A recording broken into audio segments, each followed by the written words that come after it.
يا صباح الفل، وحشتوني جدا جدا. النهارده فيديو قصير كده، حاجه بسيطه حبيت ان انا اجدد النهارده في الفطار. كنت صاحيه من النوم حاسه بشعور من الجوع بقى كده شديد، وقلت طب انا عايزه اكل حاجه مميزه، وضاربه معايا في دماغي ان انا عايزه اكل بيتزا. فقلت طب انا هعمل بيتزا ازاي، انا ما عنديش مكونات البيتزا ومش قادره لسه اعجن والكلام ده كله.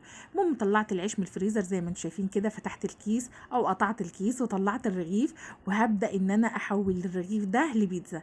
جبت شويه كاتشب، كان عندي كاتشب او لو اي اكياس اي حاجه موجوده عندك، او صلصه بيتزا هتعمليها. بس طبعا الاسرع الكاتشب، احنا لسه بندور على الفطار، احنا كل ده لسه ما رحناش للغدا. ابتديت ان انا احط شويه كاتشب كده صغيرين، وهبدا بقى ان انا اوزعهم على الرغيف كويس كده وازوقه. مزاج بقى على الصبح، بس فعلا انا كنت صاحيه جعانه جدا، وفعلا انا كنت حاسه ان انا عايزه اكل جبنه موتزاريلا، فكنت عايزه احطها في اي حاجه. فلما ما لقيتش عندي بيض، فافتكرت موضوع العيش ده بقى، وقلت اعمل بيتزا.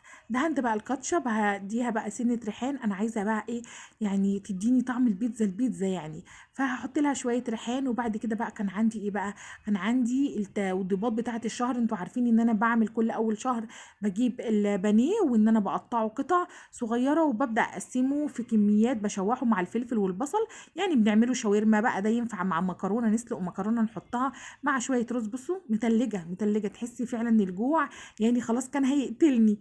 فطلعتها بقى كده، وهبدأ اخد منها معلقتين ثلاثة، زودي شوية لنفسك يعني، ما تبخليش. فهبدأ بقى احط حبة كده، وبعد كده بقى هكون مقطعة طماطم وفلفل. والله كل ده يا جماعة الصبح، يعني انتوا مش متخيلين ان كل ده حصل الصبح الساعة 9 مثلا. وبعد كده بقى هحط طماطم وفلفل احمر وفلفل اخضر.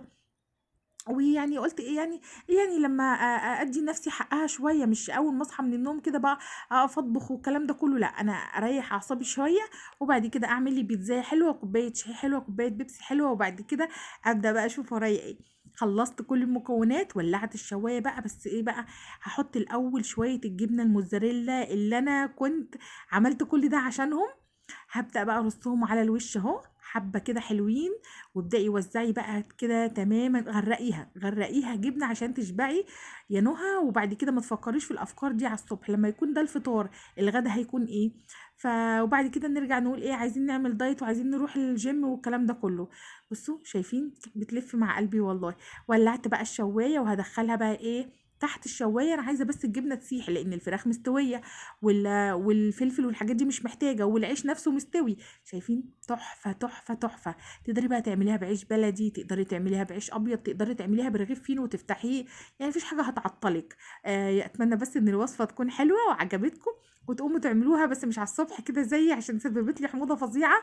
فاعملوها على الغدا كده عشان تبقى احسن بكتير. وعملت كمان لاولادي استعدادا للجوع، او ان هم يبصوا في حته البيتزا اللي انا باكلها. قطعي بقى، شايفه؟ مزاج يعني، بديها حقها، هعملها مثلثات وكده زي البيتزا اهو. جربوها هتعجبكم قوي قوي قوي. طعمها حلو جدا، طريه لذيذه. عايزه تعمليها على النار وتقفليها بغطا، هتستوي معاكي برضو. عايزه تحطيها تحت الشوايه زي ما انا حطيتها، هتجيب معاكي نتيجه هايله. اهو تعالوا ادوقكم بقى.